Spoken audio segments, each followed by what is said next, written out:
And hi everybody, welcome to the Rockbridge Regional Library's Facebook page. My name is Miss Wendy, and here we will be posting projects, crafts, and different things that you can make with your families. Hopefully most of the materials you'll already have at home, but if not, they should be pretty easy to find materials for our upcoming projects. Now the first one we're going to do today is a not so spooky ghost. So he's super cute and fun to make with the family during the holiday festivities. And so let's find out how to make this at home. Great.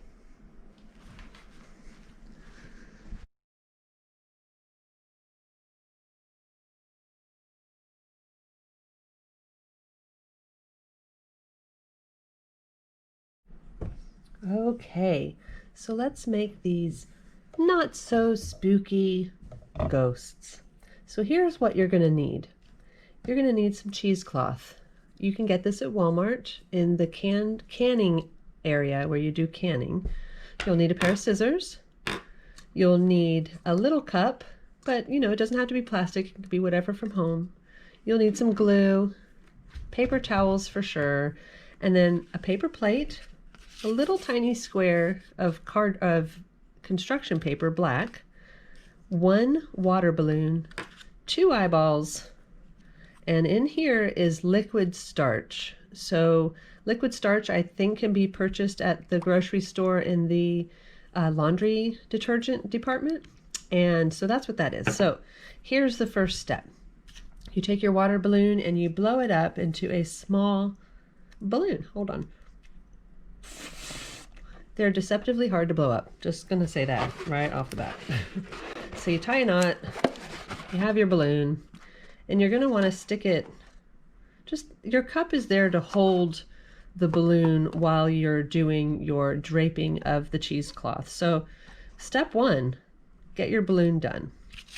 Step 2, we're gonna take our eyeballs off the paper plate, and we're gonna use our liquid starch, and we're going to use our plate to pour the liquid onto the plate where we will eventually dip our cheesecloth. I think if you can't find liquid starch, you could probably really water down regular Elmer's glue. Really water it down. Now we want to cut out some strips of our cheesecloth. Now cheesecloth is a strange little thing that I really hadn't any experience with, but it will open up into a very thin single layer, I think. And then you're going to want to cut out some strips to drape. Oops, and I've already put some into my liquid starch, so I'm going to start there. So I'm going to cut off this piece.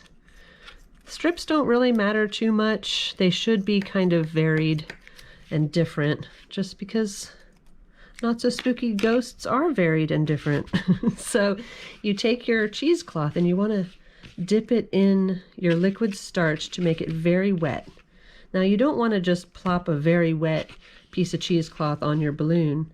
So you want to make sure you kind of wring it out a little bit so that most of the liquid starch comes off.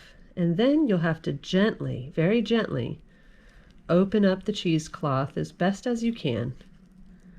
And then you're going to put it right over top of your balloon. So this is my first layer for my little ghost. I'm going to go around the sides and make sure that it's pulled down all the way.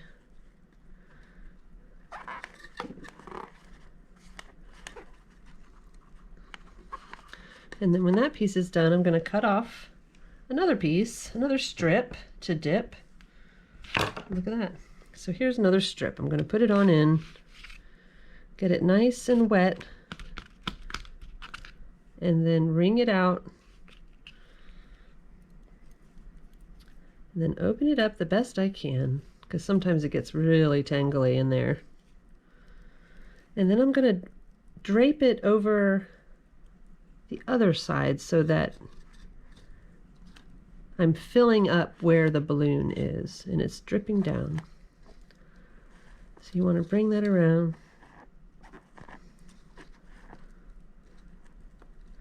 I'm going to go ahead and cut another strip. And this is the process for the whole thing. So you're going to basically go around and around and cover up the balloon with your cheesecloth. And you can just shape the cheesecloth as you go, always making sure to wring out the excess fabric stiffener, starch basically. This is a tricky one right here. I'm going to go over this way. I'm trying to get it to go a little bit longer, because at the bottom is what your little not so scary ghost is going to stand on. So eventually this fabric will harden up and become stiff. And so these little bits at the bottom are going to be what the little ghost stands on.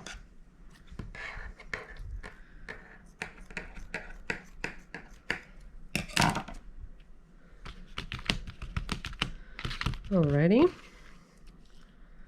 wringing that out. Now the part about this that's a little bit tricky too is that now you're going to have to wait for it to completely dry to do the next steps. Now this one didn't work so well at all. Let me see where my blank spots are. I've got a need over here. Let's see. Okay. So there you go. I'm feeling pretty good about the shape of my not so spooky ghosty bits. So now, after you wipe off your hands, and hopefully you don't get your cardboard all sticky like I just did, you're going to want to take a little bit of glue. Once this is dry, tomorrow, you're going to want to give it a full overnight. Once it's dry tomorrow, we will pop the balloon and the shape of the not so spooky ghost will remain. And then after that, all that you need to do is cut out a mouth. Now I just sort of wing it with a mouth and do a long sort of oval shape, something like this, and I would just stick it right here. Ooh! And then the eyeballs, now I would recommend letting this dry before you put the eyeballs and mouth on, but I think it will be okay if you do it when it's wet and just let it dry together. Of course, you can always re-glue the eyeballs if they come off, so next time I will have a more full glue container, maybe. All right, there he is. So tomorrow, and I'll go get my previously made one.